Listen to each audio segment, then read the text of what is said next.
Welcome back. WNST brought to you by our friends at Howard Bank. They have the community commitment you need. They're opening new branches in Baltimore and throughout Maryland. You can learn more at howardbank.com. Boy, oh boy, it's been a day since this guy got together. And I'll say this, Luke has been around a long time, and Luke has no recollection of the days of Rick Neuheisel standing on the 40-yard line out in the bubble next to Kyle Boller and trying to hit the crossbar. That was your game, man. Yeah. And I love watching that game. People thought that was just for fun. That's actually another coaching technique, you know, for that Hail Mary at the end. How many times do we see Hail Marys thrown out the back of the end zone? Well, okay. You have to have some way to judge how far a ball's going, and the crossbar stays the same, so we can move further and further, and we just see if we can drop one on the crossbar. This is coaching, Luke. This is coaching right here, man. In the NFL level, you can bet on it. You know, and Boller had all that big money, so we'd see how we do. It was a lot of fun. Actually, I miss those days. I miss Baltimore. The Ravens were really, really good to me. Steve Bisciotti and his entire organization, first class, absolutely first class, and so I'm a lifelong Raven fan. And you've been a lot of places. I mean, you know, you've been some places. Sounds like a country song. Yeah. Been a lot of places in my life and times. Bring me up this first off, and we'll talk some stuff because I do want to talk about when that long pass comes back as a 15-yard PI. I mean, that you played under those rules. I think that's the only common sense way to officiate that rule. It's such a subjective penalty, pass interference. To one person, it's just great defense. To another, it's pass interference. Rather than have it impact the game, you know, in 50-yard total field position transformation, I think it should be a 15-yard penalty. The problem for the NFL is they don't like incorporating what are perceived as college rules. Right. They don't like that. They like, you know, the college. It's our game. Yeah, it's our game, you know, right. and so there's always a little bit of how will this be perceived, but it's common sense that because of the subjectivity of the call, that it should be a 15-yard penalty. That's not spoken like a quarterback. I mean, figure you throw the ball 48 yards, you want all 48 of those yards. But the other side of that, and Luke and I have been arguing, we're gonna have some fun arguing about this over a month because I mean, it's an interesting debate. It is. It's a fascinating debate because there are two. We all can pick the call that is. Everybody said that guy deserves to have the ball where he would have caught it because he got tackled, and it's that hero play. That a defensive guy you imagine is going to be taught. Just go ahead and tackle the receiver. He beat you, right? And you know you're only giving up 15 yards. But won't every defensive back just interfere? They interfere already. But here, all you have to do is juxtapose that against this argument. I'm covering you perfectly. I've got you in your hip pocket. I've got your inside arm pin. All the techniques that every great defensive back coach in the NFL teaches. You are doing it to a T, and the quarterback underthrows the ball by 7 yards. It's a terrible throw. It's wobbling. It's a duck. And because the receiver stops, just like you're following in traffic and there's no problem at all, and all of a sudden the car in front of you, the Mitsubishi in front of you, just hits the brakes. And now you've got to swerve to avoid, except you can't swerve to avoid in football because now that guy's going to go back and make the catch. You're still trying to cover him, and now it's you because you didn't see the ball in flight, because you've been taught to follow that receiver with your eyes, you're going to get the penalty wherever that collision takes place. And to me, that's ridiculous.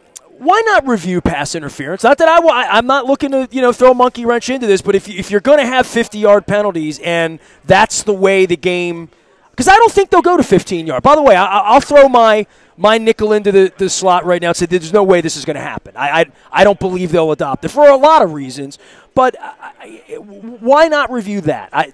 It's too subjective. I mean, we're always in reviewable plays. We're looking for certainty, or at least a great as close to certainty as you can get. Yeah, but I mean, you can't determine and think about all the different angles that the official that throws the flag is sitting there with. Whether he's underneath the throw, whether he's over the top of the throw.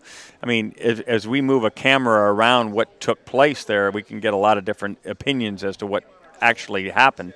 I just think it makes sense to make that a lesser penalty rather than a completely field position changing penalty.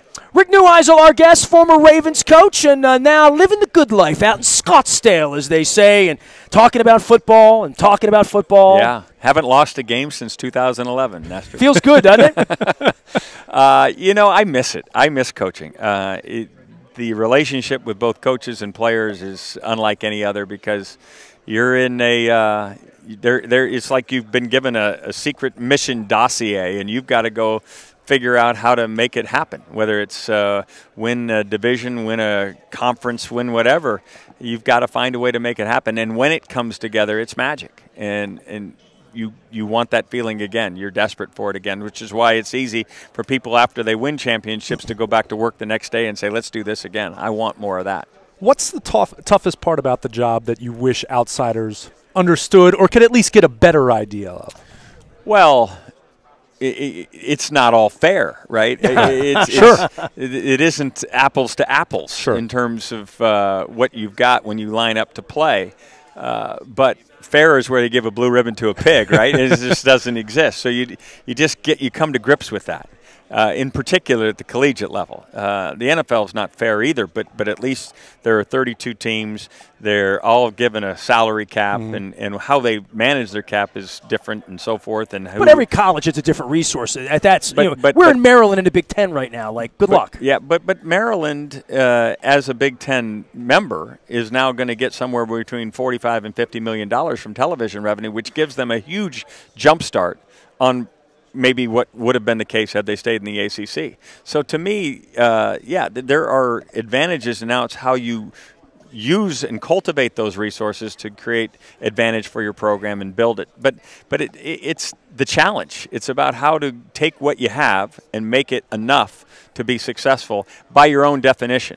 And that to me is where I wish all programs financed their expectations. It's okay to have lesser expectations because you may not have the same resources, but then you have to be honest about that. And what the problem with that is it's not the case. But be that as it may, everybody still wants the chance. Give me my team. I'll practice in a parking lot.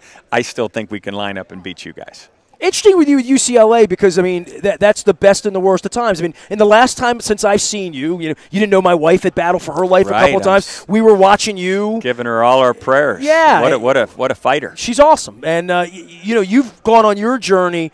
And, man, the day you got the UCLA gig, first off, it affected the Ravens dramatically because John Harbaugh was, also involved with that game. John and I were finalists for the UCLA John thought he had the job. At one point, there was a ticker on ESPN that said UCLA. I wrote all about this after the championship, and I felt so good for you. The other guy involved in that job at the end was Al Golden. There were three of us, Well, and John was a finalist at Boston College in the Jacobin. I'm trying to think of who it was. Bicknell? No, it was way after that. Yeah. But it affects everyone. The UCLA thing for you, being a legacy guy there, wanting to go back, you coached against them, Big Ten, the whole deal. But knowing that, I'm either going to get a statue here, and we're gonna have parades up and down. You know that saying, you can't go home again? Right. I understand that story much better now. Well, listen, I still love UCLA. As a matter of fact, my oldest son, Jerry, played quarterback there and now is coaching with Chip Kelly there. So I still have a fond place in my heart for UCLA. It just, we didn't have what we had while I was an assistant there for Terry Donahue. I remember all these great players that I coached, the Troy Aikmans, the J.J. Stokes of the world. They weren't there when I got there. There were some great kids, but they just weren't as talented, and we had to build it. And I thought I was going to be given time to do that. And, shoot, we got some really good players. Guys like Brett Hundley came in and was ready to go, and Anthony Barr is now playing for the Vikings. Eric Kendricks, those were all my recruits, and we were starting to build something really important. As a matter of fact, those guys ended up being on the UCLA team that beat USC for 3 years in a row, which is no small feat when you're in the city of Los Angeles. It's a big deal.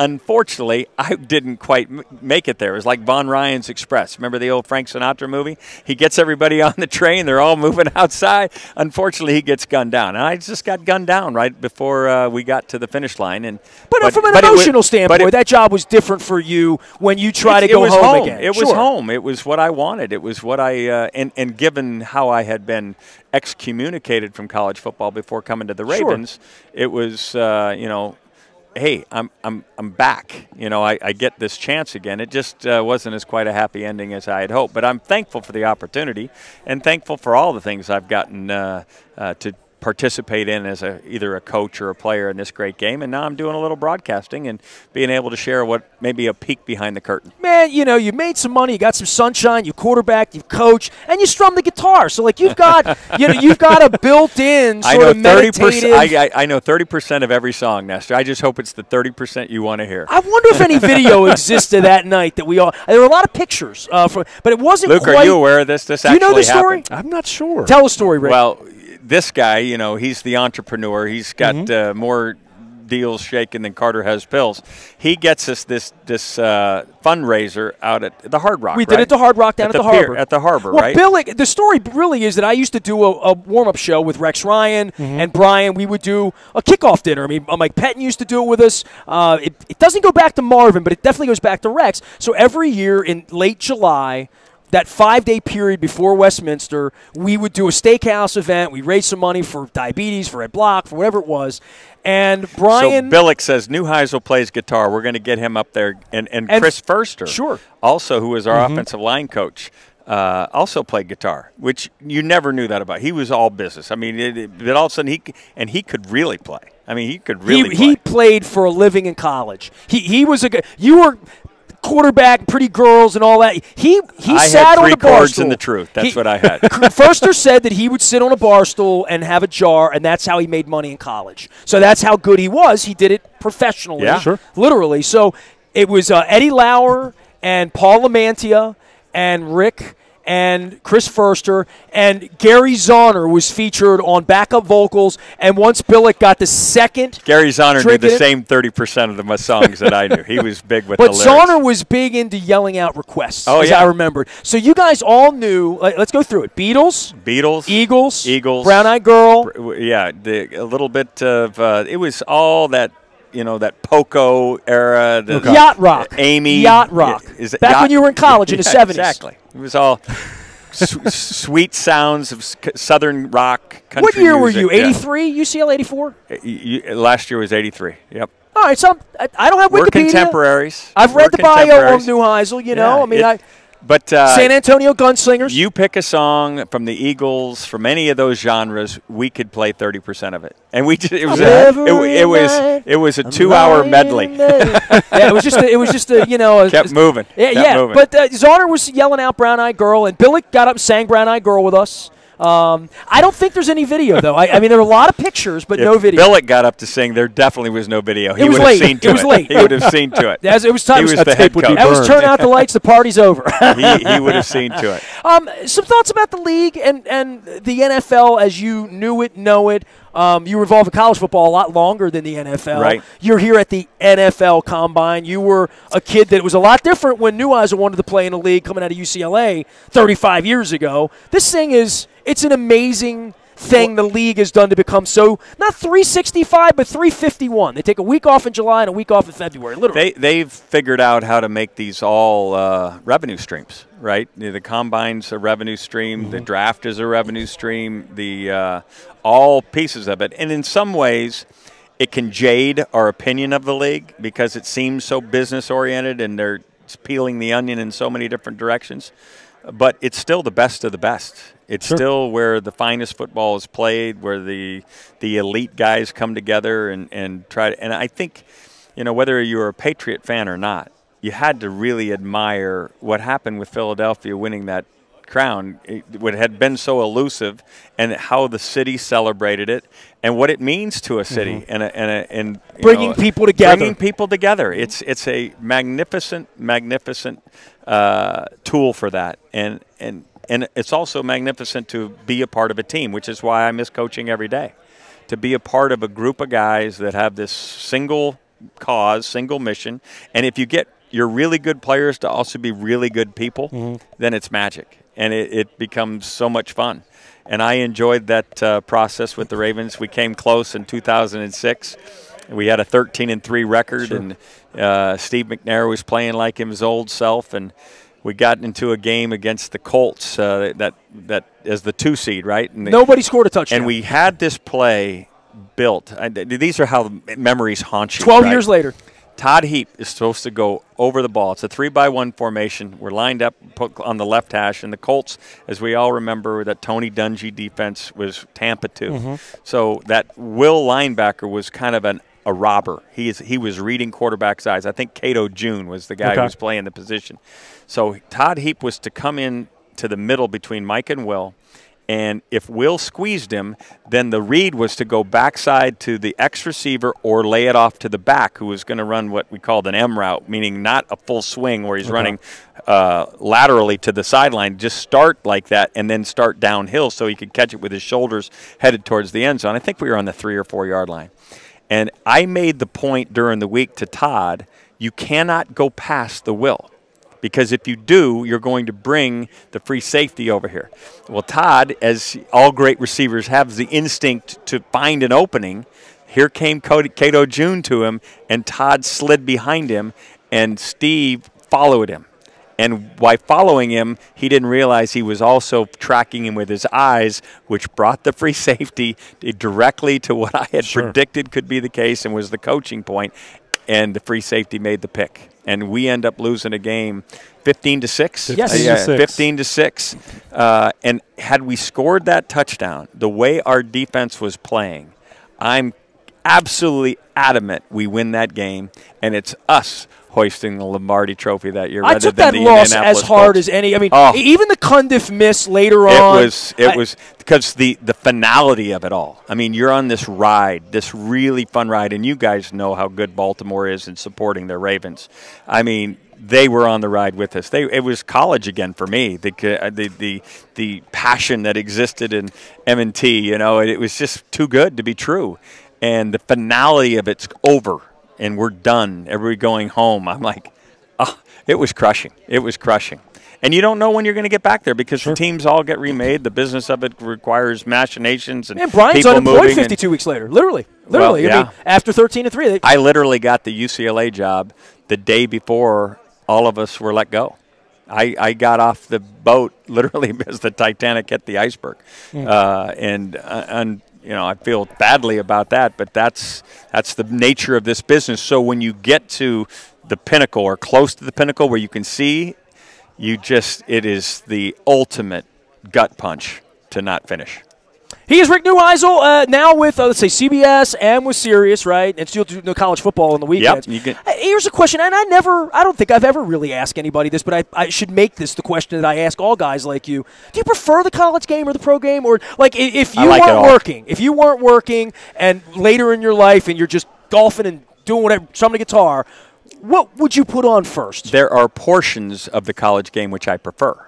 I think there's much more in the way of ingenuity, both offensively and defensively. You like the spread. There's more scheme. There's more stuff because not everybody has the drop back quarterback, right? So they find ways to get around deficiencies in personnel. The spread was built because there were no offensive linemen. It was built in high schools across the country where they didn't have any big kids, so they decided we're not going to play in here, we're going to play out there and get the ball out there. The bubble screen became, in essence, the sweep.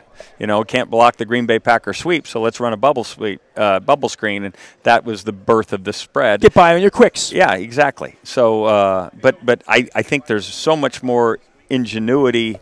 If I heard it once, I heard it 1,000 times with Brian. Oh, that's a college idea. And I'm sitting there and go, matter of fact, we scored a touchdown against the Cleveland Browns on what he called a college idea. And he looked over after we scored a touchdown. He goes, stupid college idea. I go, it's just scored. I mean, what do you want from me? That's such a Billy thing to say. Just, he just putting the thumb down. Hey, I remember that was a college idea. Well, I met Brian in college. You were coaching at Stanford. What the heck do you want from me? But then there are things obviously that I can't get out of my head that I just loved about the NFL. The players, sometimes they get sometimes the reputation as prima donnas because they're in the news and they have the glorious and glamorous life, right? But the truth of the matter is the vast majority of those kids are overachievers. They bust their tails to be experts, to be, just perfectionists. And students. 100%. Yeah. And if you can bring something to them, if you can offer something to them that will take them from the 9 level to the 10 level, they want to spend that time with you, and that was the greatest portion of my time there. Didn't matter if it was just my particular group at quarterback. Ed Reed would want to come with me, and I would take him through an interception drill with all the different hand positions. And all of a sudden, here comes Samari coming over to do it the same thing, and all these DBs Were now you there wanted when to go Dion through. came in or no? Dion, you missed Dion by a year? I think I missed Dion, yeah. 04, Dion? Dion was there 04 and 05. Okay, so, yeah, I was going to say, man, Suggs, right? Reed, Ray's going into the Hall of Fame. I We know. got the bus trip going out there Ray. this summer. I see Ray up at the CBS studios oftentimes, and miss. Everybody, that first question when they hear you coach for the Ravens, what's Ray Lewis like? Yeah. I said, exactly as you think he's like. There is no, for the camera bravado from Ray Lewis. Now, can he play for the camera? Sure. But that's who he is in the locker room, too. He's 100% authentic. And I could not wait. I'll leave you with this because you got to go eat. You got to have a walk, drop the mic moment, right? You have to have that when you're in this industry.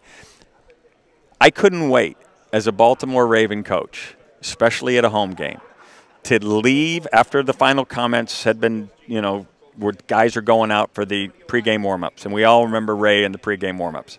I couldn't wait to go out and watch the opponent team watch Ray.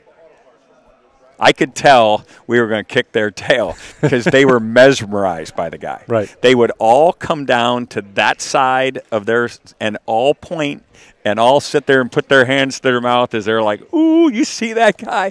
And he was in their heads. He owned them. It's amazing. It was absolutely fascinating. This is the NFL, the best of the best. Alpha dog on alpha dog, and they all could not wait to watch Ray Lewis enter the arena. And it was something to see. Rick Neuheisel here. You can find him on CB. You on Twitter? You anywhere people At Coach Neuheisel, but forgive me if I don't respond. I don't follow it like you do. It's my okay, man. You still strum the guitar. I still It's strum great to the see guitar. You, man. Great to Love see you. you, Appreciate boys. you. Did Go Ravens. We did some rock and roll together back. Drop the mic. Go ahead. Just drop it. Just drop it, man. There it is. Neuheisel has dropped the mic. It's all brought to you by our friends at Howard Bank. A relentless commitment to be the best at everything they do. Branches throughout Baltimore and Maryland. The unique hands-on approach to the banking, and I've got my Howard Bank hat. Royal Farms, real fresh, real fast. Of course, coffee always brewed fresh, and of course you can gas up over there. Get the app, download that, save some dough, get some Western fries. That's what I would do if I were you. Last but never least, the buyatoyota.com audio vault is there 24 hours a day from anywhere in the world. You can listen to us from Indianapolis, from wherever you are on your mobile device. It is easy to do. Luke is here. He is Luke at WNST.net. I am Nasty at WNST.net. Together, we're out here in Indianapolis all week long doing combine coverage and getting ready for the Ravens draft and getting ready for the fresh start of a new season. I am Nestor. We are WNST.net, AM 1570 and WNST Towson, Baltimore, and we never stop talking Baltimore sports.